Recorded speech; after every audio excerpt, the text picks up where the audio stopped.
days. But when the might of the army takes 4 days to finish an encounter, the general feeling is that maybe they should have used a different strategy or maybe different tactics. I'm afraid one would have to go to the ground to sense the degree of difficulty that lies in that area. This encounter happened on the descending slopes of the Shamshabari. It's at a height of 9 to 10,000 feet. It's very thickly forested. Visibility is restricted to 5 to 7, maybe 10 meters. The people are holed up behind huge boulders that are the size of houses, and they are probably very well stocked and in a cave environment. They've been received in that area. They are very well stocked. There were probably 9 to 10 of them.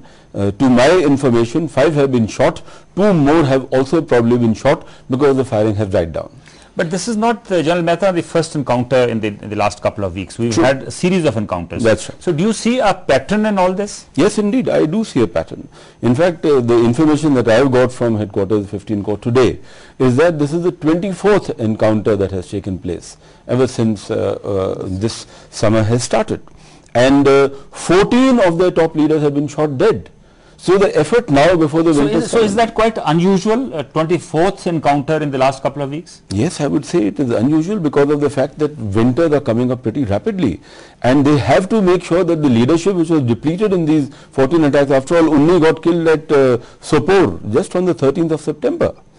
With their top leadership shot, if they don't make up the deficiency of leadership, there will be very hell for them next year around. So could the situation get worse in the coming months, particularly during the winter months? I would say that till about the end of November, this pattern will probably continue because they will try their level best to fill up the voids where leadership has been knocked out, and 14 of the leaders have been shot in these 24 attempts to cross the LC fence. Mr. Sandhu, permit me to add something. Why are we in tearing hurry to finish the operation in insurgency? It's not a conventional warfare. We've been fighting insurgency for about 14 years. But British goes on for 4 days. There's no tearing hurry. I mean, no, you made a statement that why it has taken 4 days. Do we suffer more casualties by being in hurry to finish this thing? We are in our own territory. We have surrounded them. Why should we buy casualties? I have been always advocating. But Brigadier Sharma, the whole unit is deployed against what, 7, 8 people or 10 people? Okay, but like as the General has highlighted, it's a thickly forested area, boulders. We just can't assault them. We wait for them. We starve them out. Are we starve them out that they are left with no ammunition? And then they are taken. Why is the hurry to finish the operation within 4 days or 3 days? Agreed, Brigadier Sharma, there should be no hurry. But tell me, how come the militants managed to get through the first tier, came into the second tier? Does that reflect some kind of failure on the part of the army which is deployed on the LOC? Having been on the ground, if you go on the ground, you possibly cannot fence the entire area. There will be certain dead areas. You possibly can't have people deployed for shoulder to shoulder and along the LC. There will be certain gaps. And to cover those gaps, we have deployments in tiers, in second, third tier. Mr. Sandhu, my request for you to consider is that the counterinsurgency grid caters for the fact that people will slip through. That is why they are deployed in 3 or 4 tiers. It is not as if what should be lauded is that the people who made the mistake on the LC had the moral courage to report back to General Atta Hasnain and say, look, we are sorry, we messed up. These people have got through, so let the second and third tiers get alerted. And then you have the brigadier in charge of the second tier, 68 Infantry Brigade, and the commanding officer themselves leading the, not the charge, but leading the localization of the area so that these people could not get into the third tier and then maybe... General Mehta, you made a reference to the grid that is in place. That's right. Do you think the grid needs a relook in the sense that, with the fresh input that is coming in? I would say that whatever needs to be done is already being done, because with the kind of commanders who are currently present there, this fine tuning goes on all the time, I must tell you that. During my period and even subsequently, you cannot remain static on the counterinsurgency grid. You have to adapt to the situation, there is really no choice. And if you fail to do that, you will probably mess up big time, because imagine these people landing up in Sopore or in Srinagar and then carrying out mass killings there. The fact is that no matter what happens, they are being stopped at the right place, if not the first tier, the second tier, the third tier, but not the big city, not Sopore, not Kupwara, not Srinagar, not Baramulla. Brigadier Sharma, talking of another issue, how much of a foreign hand, an ISI hand, you see in what is going on in the valley? Absolutely, ISI hand is there. After all, the foreign militants which come, they are trained by ISI. Now I'll start with that. When they start, they have a depth area. From depth area, they come to training areas, which are 50 to 100 kilometers from the line of control. Then they come to launch pads. Launch pads, till launch pad, they are actively supported by ISI, both financially as well as guidance is concerned. Once they cross the line of control, there is a reception area. I don't want to give the landmarks. We have a landmarks identified on the ground, which are the reception areas, where they are received by the guides. These guides are Indians, I mean this side of the line of control, and on the payroll of the ISI. They have a fixed amount being given to them for guiding of each track. I remember you had carried out some kind of a study on the ISI role in the valley. Yes, do you think that role has changed over the years, or is it still what it was maybe 7 or 10 years ago? No, my study was carried out good about 5-6 years back. I don't think so within a period of 6 years a major change would have taken place. There would have been very small changes, No, but then the ISI is battling a lot of other issues, including itself, and it has run into major problem with the United States. That's right. What has That's happened? the reason that we have a lesser pressure now. Lesser pressure. This year has been a very pleasant summer as compared to 2008, 2009 and 2010. So maybe the ISI under pressure is not able to devote its full energy towards Kashmir.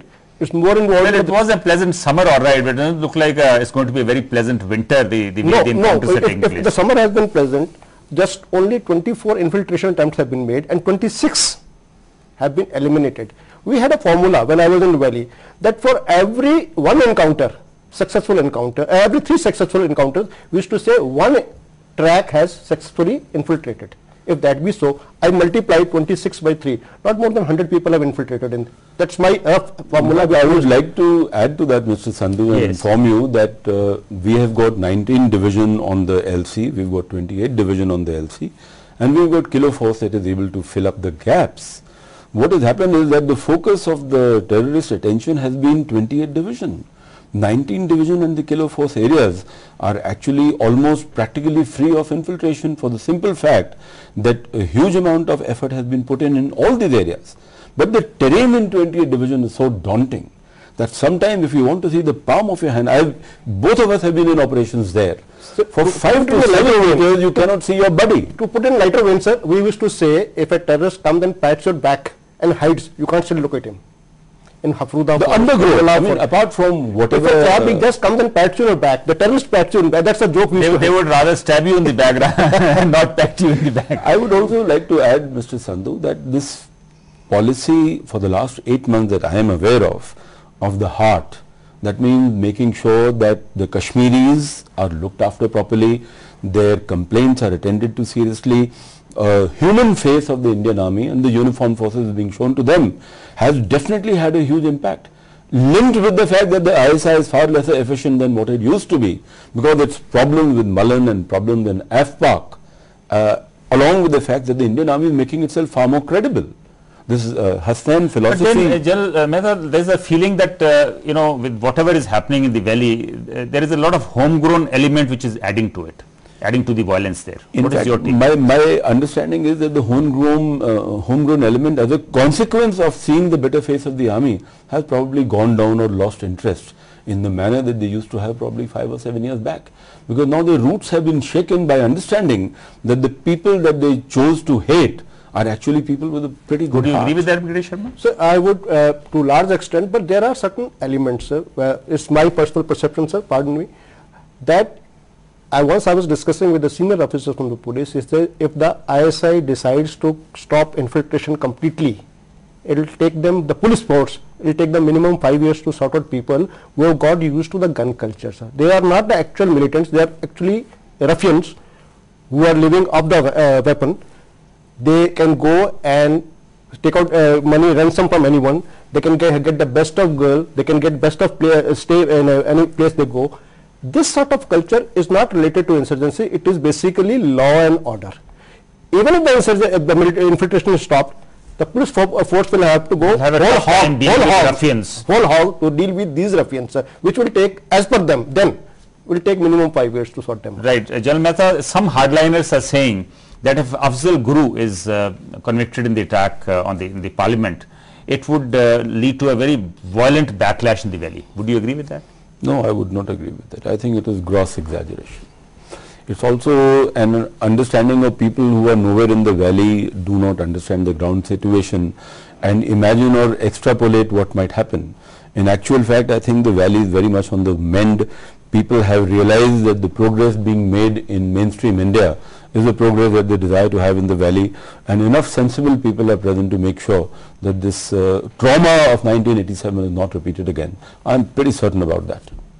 Would you agree with that? I totally agree with him, sir. The J&K is part of the Indian Union.